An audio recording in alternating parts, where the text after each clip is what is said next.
Hi there, I'm Judy Holland, and welcome to HappiNest, the podcast where you can hear the latest research and best advice for living well when your kids leave home. Join me as I interview experts and explore how to reinvent yourself during this critical passage. I hope you'll head over to judyhollandauthor.com and check out my new book, HappiNest, Finding Fulfillment When Your Kids Leave Home.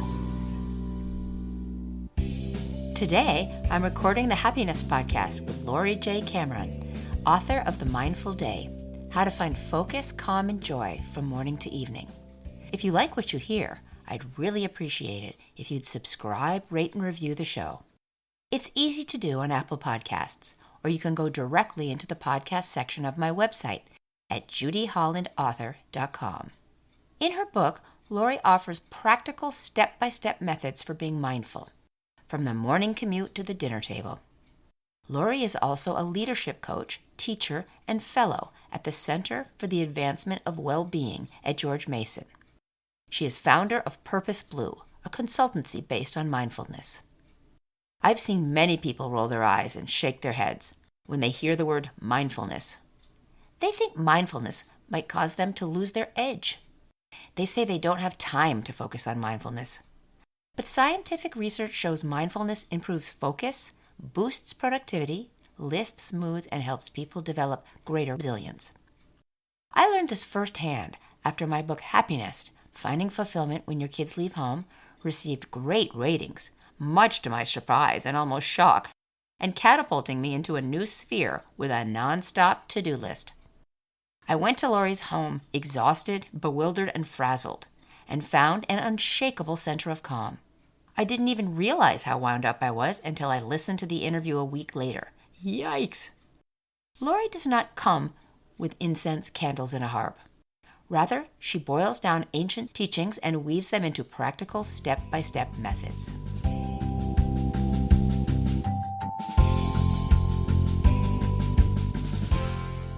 I'm here today with Laurie Cameron in Washington, D.C. And Laurie is one of my gurus, and she's in my book HappiNest because she's just an expert on how we handle life and stress and get more out of life. And I, more than anybody, need something like that because sometimes I live in a self-imposed tornado. Welcome, Laurie, and I'm so glad to meet you, and I know we're going to be friends. Yeah, it's so good to have you here in my home, Judy. I've really enjoyed our first connection when I met you as part of your book process and your research. And ever since then, I've just enjoyed traveling this path as authors and speakers together. Isn't that a crazy path? I mean, I find all these people that are writers and they spec out these books. I mean, my book was rejected over and over until I was about to give up.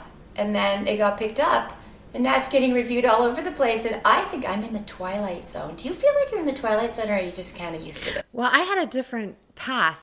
I didn't have a book proposal or spec out my book. Actually, National Geographic approached me to write the ultimate guide to mindfulness. They wanted a book that integrated science, mindfulness, positive psychology, and emotional intelligence, and they found me.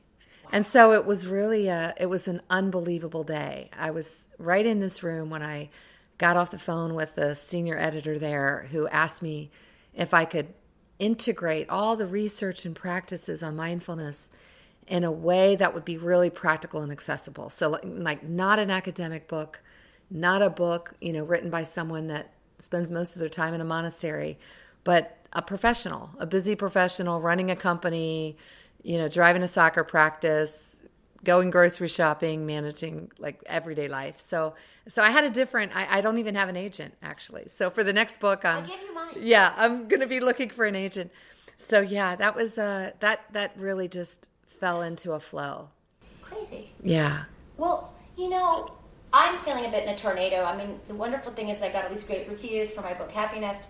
And it's not even out yet, but I'm feeling a little hectic. So when I got here, I tried to come here today. I was so hectic that my mind short-circuited, and I wrote down, I'm really not inaccurate, so I wrote down the wrong number for your address. I knocked on the house across the street. Nobody was there. It was spooky, like a haunted house. And I thought, do I have the wrong day? And then I have a new phone. I don't know how to use my phone. And I come here so rattled because I have a lot going on.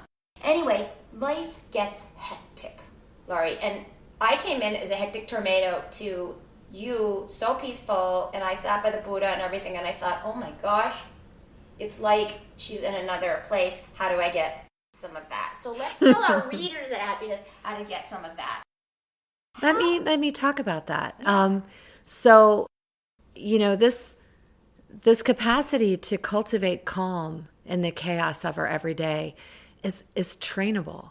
So this is what is really incredible. So your experience of writing down the wrong number, it was really an interesting moment because we were going to meet at 1. Oh, yeah. And you arrived at 11, and I was actually recording another podcast. I was in the middle of a conversation with a guy, and I thought it was all kind of delightful. It was unexpected and unpredictable, but a couple of things that we can train help us navigate that. So one of the things is by training the mind and body to notice when you're frenetic or notice when things are hectic or something unexpected happens, a call, a visitor, whatever it might be, bad news, even good news.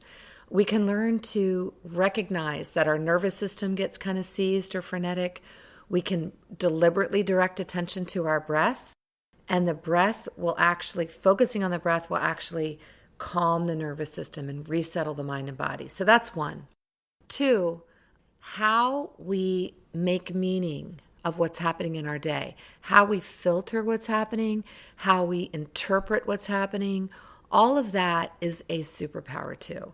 So when I'm training companies or, University of Maryland Business School, wherever I might be, I actually train a couple of different things: the skill of witnessing and observing, the skill of emotional regulation, the skill of calming the mind and body on demand, and then the whole set of skills about training attitude and mindset. So when you arrived, the guy that I was talking to on the other podcast, he goes, oh, that must have been so, are you okay? Like, that must have been startling to have someone show up that you didn't expect them to. And no. I said, not at all. You didn't skip a beat. I'm delighted that she's here. She brings a great energy. She's sitting in my meditation room. I'm delighted to talk to her after I talk to you. So before I did all this training, I might have interpreted that as something unexpected or difficult, or will Judy be okay that I can't tend to her and offer a cup of tea or take care of her? But through practice and training over time, I just interpreted that as, okay, this is here. Yeah. So I think accepting, one of the things we train with mindfulness is self-awareness and self-acceptance. And I think when we can let go of an idea that we shouldn't make mistakes, or we don't make mistakes, or we got to have everything perfect, that is a really powerful shift. To know that all of us make mistakes. We all write a number down differently. We all come early or late to appointments now and then. That's so normal. Is this the self-compassion thing that you talk about? Well, that piece is mindfulness. Mindfulness is tuning into our direct experience and noticing it with openness and curiosity.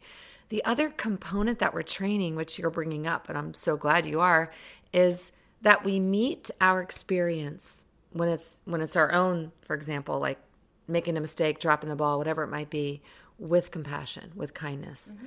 And that is really at the leading edge of the research now in mindfulness and compassion is self-compassion. Why aren't we compassionate, Laurie, towards ourselves? I think there's a lot of reasons. One is our evolutionary biology. So we are designed not to be blissful and chilled out under a Bodhi tree somewhere smiling. We're designed for survival. Because the bear might get you. Exactly. And so because we're designed for survival, we've got an inner voice that is hyper vigilant. It wants to make sure we're safe. Mm-hmm. And then we do the right thing and we don't make mistakes and we're successful and we're effective. And so that can turn into an inner soundtrack. And for a lot of people in our culture, it's there all the time. And we're beating ourselves up. We're calling ourselves names. we're really harsh. It's the story you tell yourself. And psychologists, I interview a famous psychologist, it's in my book, that talks about the narratives we tell ourselves. We have narratives, we have stories that we tell ourselves. Mindfulness actually helps us start to see the stories and separate ourselves from the story. This is one of the biggest benefits of mindfulness. We can become witnesses by training. It's not just a concept that you learn and then you can do it. It takes training, just like going to the gym. Where did you learn this? I will get right back to that. So we learn to witness the stories in our mind and we learn to see them. Then we can label them. There's that self-critic. I'm beating myself up. Some people actually give a name to that inner critic or that inner voice because it's not you. And discovering that that's not really you, that's just a tape, like a narrative. Kind of thing, yeah. Yeah, it's just like, it's more like a set of inner tapes that came from your childhood, from school teachers, from places of worship, from society. Wow. And we create these and then we almost punish ourselves all day. And then we move through the day in a frenetic, harried way, beating ourselves up. So with mindfulness, number one, we learn to see those thoughts. We learn to see those narratives. And then we attend, that's paying attention. And then we befriend. We befriend that inner critic and say, hey, I hear you. You're just looking out for me. You know, I'm driving the car. You can get in the back seat, but you're not in charge. As long as you don't let it take over and drive your day. Push them away. Yeah. So that's one thing we do. The other piece that I want to talk about is the compassion piece. So there's two wings to this. Mindfulness is paying attention to what's happening, and compassion is how we pay attention. So it's cultivating an attitude of kindness. And yes, we're good at that, or some of us are externally with other people. Self-compassion is taking a U-turn and directing compassion towards ourselves. Mm-hmm. And that is not easy for us to do because many of us are conditioned that unless I'm harsh with myself and tough, I won't get anywhere. Yeah, I won't get things done. I won't be effective. I won't learn from my mistakes. Yep. I'll just keep repeating. Laurie, last night I had a brilliant CEO, up from the bootstraps, military guy, no advantages, brilliant CEO come over for dinner. And he said, Judy, I like this book. Can I have it? I said, here's the first one. Tell me what to say. I never signed a book, and you're going to get the second one. Yeah, so there's a lot of myths around mindfulness and meditation. People think that it'll slow me down, or I won't get things done, or I'll lose my edge, or I won't be competitive. And it's really interesting because without mindfulness, we actually lose our edge. We become overwhelmed. We don't have focus. We can't do quality work. We get triggered and the body goes into fight, flight, or freeze. So mindfulness actually gives us a competitive edge. It's why athletes, it's why heads of Ford, Twitter, LinkedIn, Aetna, Salesforce, SAP, all of these companies are practicing mindfulness. The Seattle Seahawks, I wrote a blog post on my blog, Purpose Blue, last year. We're here in DC and the Caps won the Stanley Cup. And I wrote a blog post about how the goalie trained his mind in order to be such an award-winning goalie. And it's through mindfulness. It's through training attention. He actually squirts the water bottle, watches all during the game, watches the water drop fall. And that's a meditation. So meditation, let me take the mystery out of what that means. Meditation is simply a set of exercises or practices that train the mind. It trains us, one, to be familiar with our mind. So our mind is running all these different programs and cycles, and we can start to see it and get familiar. And then we can actually train the mind in capacities that help us be more effective. Does that take 20 years? Like focus? No. Well, it could. It takes the rest of your life, Judy. It might take me so 20. Sign up. It's not like a college course or a yoga class that you might buy a package of 10. It's practices that we can integrate into every day, right? We can just integrate them every day. And I started, you asked me where I learned. Yeah. I was at Accenture, a management consultant focused on leadership and individual change and organizational change. And my client was an engineer that moved here from Vietnam. She noticed that I was really stressed, an overachiever, working really hard, juggling a lot. And she asked me if I'd heard of mindfulness. How long ago? almost 25 years ago. No. Yeah. And I said, no, I've never heard of mindfulness. I'm from Maryland. I don't think we have that here. We don't Right? do that in Maryland. Not 25 years ago. I love it. Thank goodness we do now. And so I didn't really know what she was talking about. And she taught me how to do something called mindful breathing, to use the breath. Ujjayi kind of breath, like yoga kind of. No, not at all. No. So the opposite of forcing the breath to be a certain way, it's not about counting this number on the inhale, this number on the exhale. It's about breathing naturally and bringing attention to the breath, noticing the inhale, noticing the exhale, and then inevitably, your mind, Judy, my mind, and anyone listening to this, the mind will wander. You'll get distracted. And when you notice that, you bring attention back to breathing. So tell and people every what to do cycle. Right now. What should they do right now? Do you Yeah. have anything else? So I can guide them. We can do it together right now. We can wanna do it actually now 'cause I need do a mindful breathing meditation, I'm in very trouble. short. Help me, Laura. So we can do this right now, Judy, which can like shift your state and shift your experience in the moment. Yep. But it really takes daily practice. Okay. So that the next time there's a tornado that hits or blows into town, which will happen all the time because you're a human being and that happens to all of us, you have a little more resilience. Okay. So this is how we build resilience.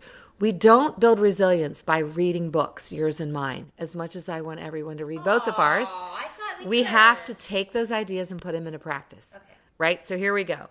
So I invite anyone who's listening to just sit or stand in a way that's alert and relaxed. So you're making a very solid pose or position right now. That's great. Your feet are flat on the floor. You're sitting upright. Your spine is straight, but it's not tense.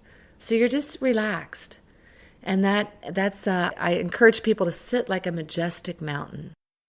I was working with a senior executive yesterday, and just outside of D.C., she's running a very big division in an international company. She's so smart and is juggling so much, but she's struggling with returning to a calm presence. And she loves this idea of majestic mountain. She'll even do it in the middle of a meeting or a talk. How can it be a mountain? You're using that as a metaphor. So you're finding stability, right? So imagine Like I'm strong like a mountain. Exactly. Stable, Okay. calm. Sometimes for some people, imagery is helpful. Yeah. So you're sitting like a majestic mountain. And now I want you to bring attention, like attention is a flashlight in your mind. Bring it to your body breathing. So just notice your body breathing. You're feeling your body breathing. And for you, Judy, you've got so many ideas and projects and thoughts and worries, you're bringing attention out of that busy mind, that monkey mind, that popcorn machine of thoughts.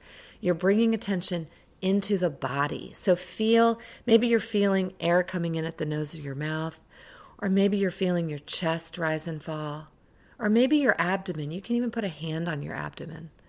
So you're bringing attention into your body by following the breath, the inhale and the exhale. And don't force the breath. Don't make No. it different. Just like be aware of what's going on and just kind of Beautiful. audible, like, Yes, just feeling it, not forcing it, just breathing naturally. Okay. There's an ease to it. You're training. It's like martial arts. You're training yourself to be at ease, to be calm. Okay. And you do that by observing the breath. And then what's going to happen after you do that, following the inhale and the exhale, your mind's going to wander. You're going to have a thought. And as you notice that thought, you can even label it thinking. Label what the mind's doing, thinking. And bring your attention back to breathing. Just like if we were training a puppy and we said sit, stay, and the puppy sits there for a minute and then it jumps and bounds away, we go and get the puppy and we bring it right back to the breath. That's what we're doing with mindful breathing. Don't get mad at the puppy. Right. So that doesn't help the puppy learn. Oh. And when we practice being kind to the puppy's more willing to do it. When we got this inner voice, when you notice that you're distracted, and everyone listening, notice how you talk to yourself. We're actually training a quality of kindness and compassion by how we bring that puppy back or bring that breath back. So we'll say, oh, it's okay, sweetheart. You started thinking about your next meeting. Just kindly bring attention back to the breath. So we do that again and again, noticing the inhale, following the exhale, just breathing gently. There's nothing wrong with holding one nostril for 4 breaths and then the other, or counting inhale to 4, exhale to 8, or breathing like a box. There are so many breathing techniques. They're all useful and beneficial. I'm just teaching right now the basic mindfulness meditation. Because I'm a beginner and I don't want too many things. And you don't need all those, right? You don't need all these. It's going to worry me if I have to do all that. Exactly. Don't do that. So, Don't make me worried, Laurie. so we can even take, once we practice breathing, and I encourage everyone to do this 5 minutes a day at least in the morning. The reason we do that is we're taking our mind and body to the gym. You're strengthening the prefrontal cortex, the part of your brain associated with attention and awareness, so you get less distracted during the day. Your attention doesn't get pulled so easily. You become more easy. It's easier to return to a baseline. Is this going to change my brain? Like, can you measure it or something? It's absolutely measurable. Come on. It's absolutely measurable. Yeah, so we use fMRI machines, functional MRI machines, Oh, I know about to those. watch moving pictures of the brain.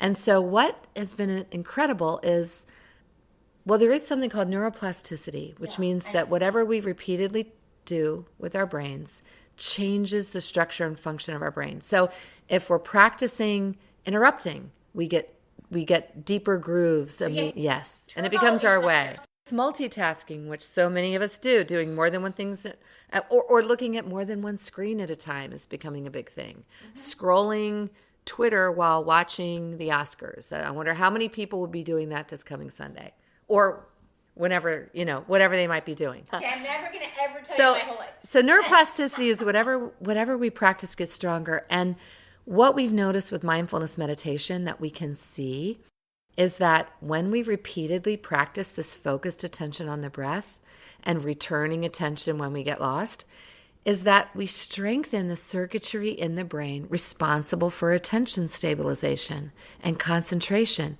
and focus.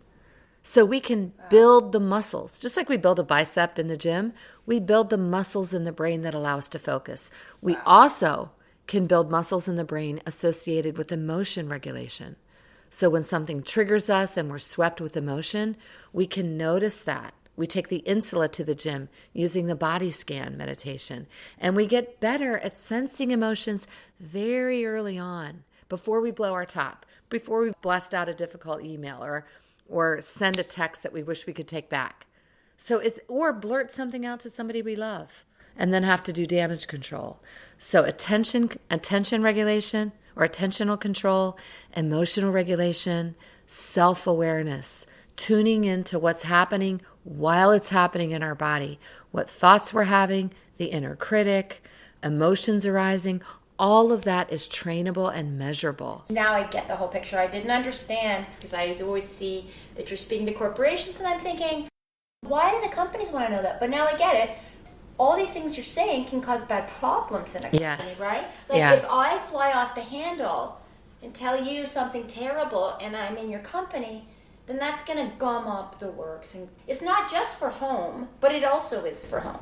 It's for really any area of your life. And the research out of Harvard with Sarah Lazar and another colleague of hers, Christopher Good, looked at all the studies that measure the impact of mindfulness and compassion in the workplace. And if you roll up the 3 meta themes of all those studies, the impacts are in performance, which is like essential to work. Are you accomplishing what you want to accomplish? What results is the company getting? Are we generating shareholder value? Are we adding value to our customers? It's directly related to performance. Secondly, it's directly related to relationships. So if I'm able to focus, manage emotion, express appreciation, demonstrate care and compassion to my team and customers and clients, mindfulness training directly affects our capacity to do that. Wouldn't it affect your marriage? Absolutely. And thirdly, well-being.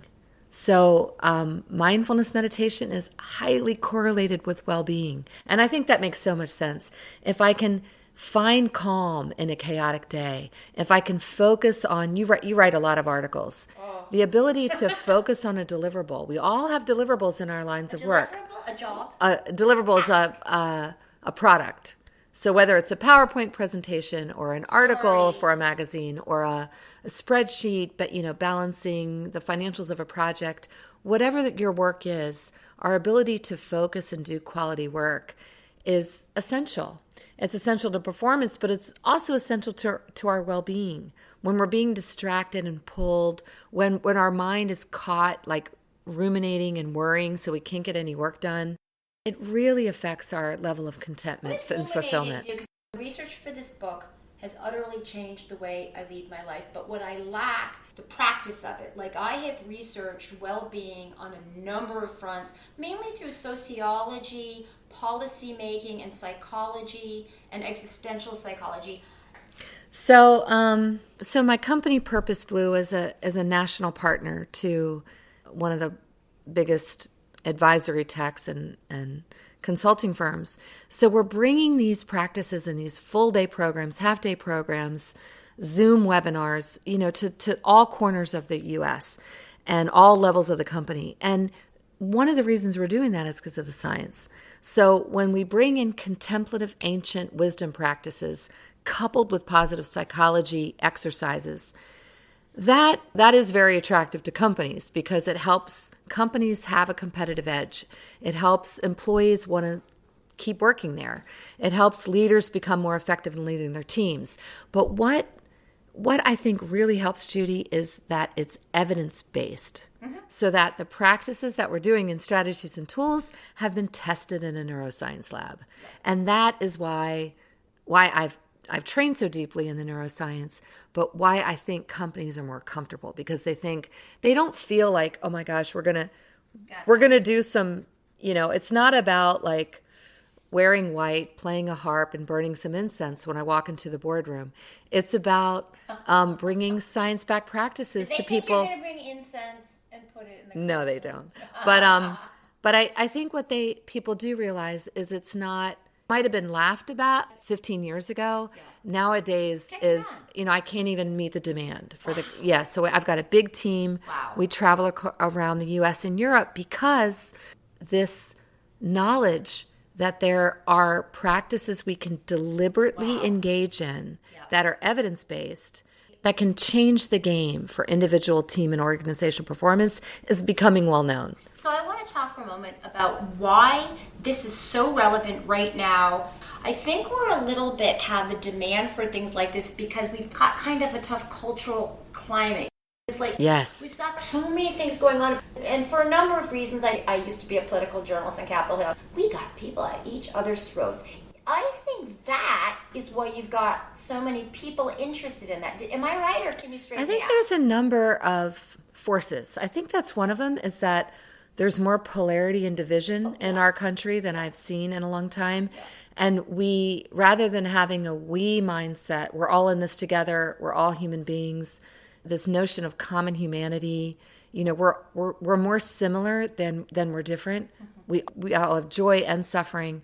We all have physical and emotional pain. We all have people that we love. We all want to be happy. We're all mortal. Yeah, and we're all going to die. That's right. So I think we totally lose sight of that. And I've talked about conditioning that makes up the stories in our head. That's happening culturally. So when you open the newspaper or turn on the news or listen to certain leaders, we're being trained, if you will, to see someone else as different than us. You mean it's contagious, Laurie? It's like negative energy? It absolutely is contagious. But beyond, that. That's part of it. But I'm really talking about how we're trained to view other people.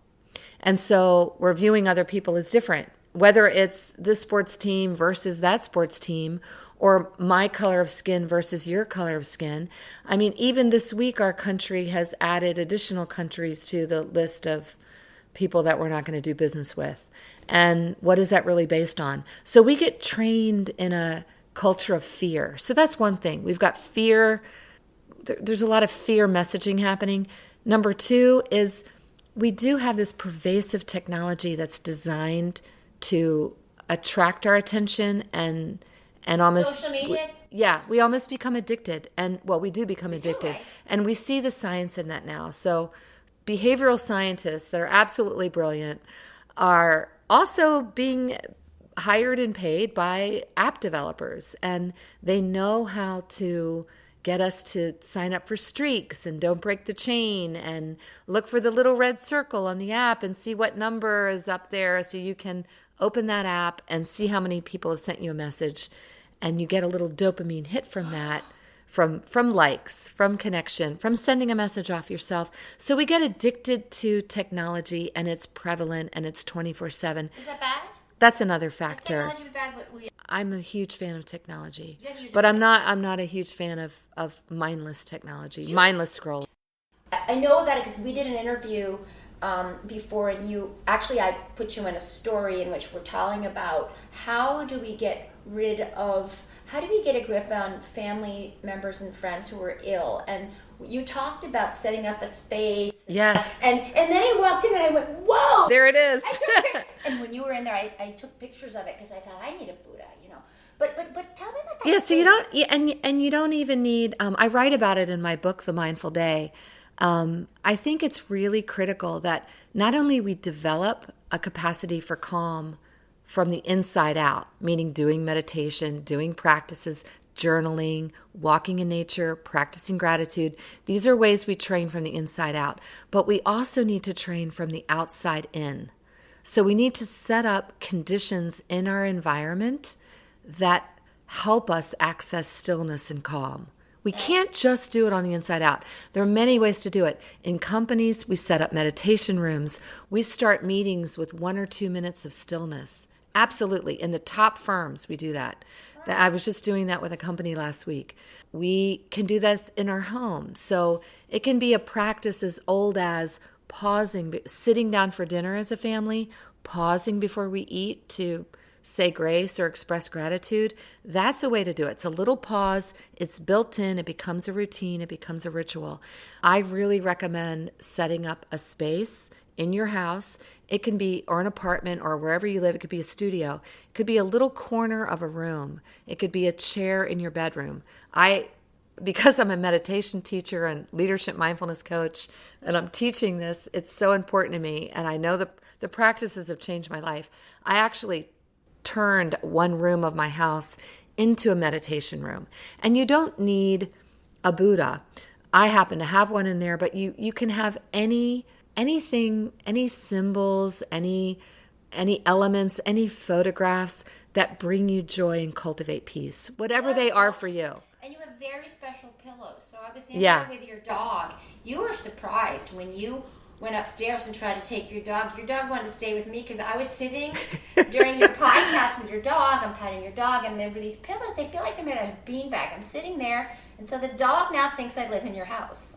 Yeah, it's so great. So I intentionally, put some comfortable cushions in there, and I also have a sofa. Sometimes I like to be on a sofa, or other people do. So I invite people. I do mindfulness salons and gatherings and workshops in my house. So I use that room for that as well. But we can set up any comfortable chair or a cushion or a pillow. And it's so funny that you mentioned the dog Max being in there, because when when I sit in there, my dog comes in and sits down next to me. My cats come in. It's like animals pick up when we have a frenetic, crazy energy, or when we're generating a calm energy. And they're drawn to it, just like people. So that's what I teach to leaders in companies, is that when they come barreling into a conference room and they're stressed and they're tense and they've got 10 things on their mind, and maybe they're triggered by some news they heard, that immediately affects everybody in the room. Wow. And our job as leaders or colleagues or teammates to other people or parents or friends is to realize we're not only responsible for affecting ourselves, we're affecting other people. It's our responsibility to develop these capacities to generate calm and to uplift the mood. You're making other people frenetic. Yes. It's like a disease. You're going down, or like an influenza. You're passing. It's like an influenza. I read about social contagion in positive psychology. That's what you mean, kind of. Yeah, absolutely. And our energy is contagious. Our messaging is contagious. When we rant and complain and talk about, all these things are happening, oh my gosh, and we complain about people or gossip, all of that is contagious. That brings everybody down. Wow. So we learn to notice that we're doing that. These verbal waterfalls we that don't that know are we're doing negative. that. No, We and think we start to notice it. Yeah. Mindfulness trains us to see our thoughts. We build self-awareness, and we realize, wow, I constantly spill all my stuff to other people. How is that affecting them? And is it really helping me? That's the key question. Because it doesn't, right? Does it really serve us? No, it really doesn't. Wow. So that's the Where's beauty. the And we line? can start to do that less and less. We don't beat ourselves up. Yeah. We just notice it and say, hey, I'm actually going to set an intention tomorrow to not do that. And if I feel like I need to do it, I'll journal. But where's the line between healthy venting that I've read so many books about? Healthy kind of venting, sometimes when someone just vents to somebody and then the problem goes away. Where's the line You know between what? healthy venting and like what you're calling it? That's a myth. Yes, that's absolutely not science-based. Whoa. There's no such thing as healthy venting. There isn't? No. Now, what is healthy, and there's a lot of research around, particularly with Kelly McGonigal in California, I've heard her. is connection. So saying to a person, you know what, I've got something on my mind, something happened to me, could you be a sounding board? I'd like to share this with you. This person said something to me, I really care about them, this is the situation, it really hurt me, this is what's going on. That's not venting, that's sharing, inviting perspective, I guess allowing that's what that I mean. person, I think that's what I mean. Well, but I think it's important we let go of the words venting or ranting or dumping or that vomiting sounds like a big because screaming thing, yeah. that is a common practice in our culture, and that's not helpful to us or to people that we're doing it to. That's way So it's cool. not even kind to other people if we come in and vent.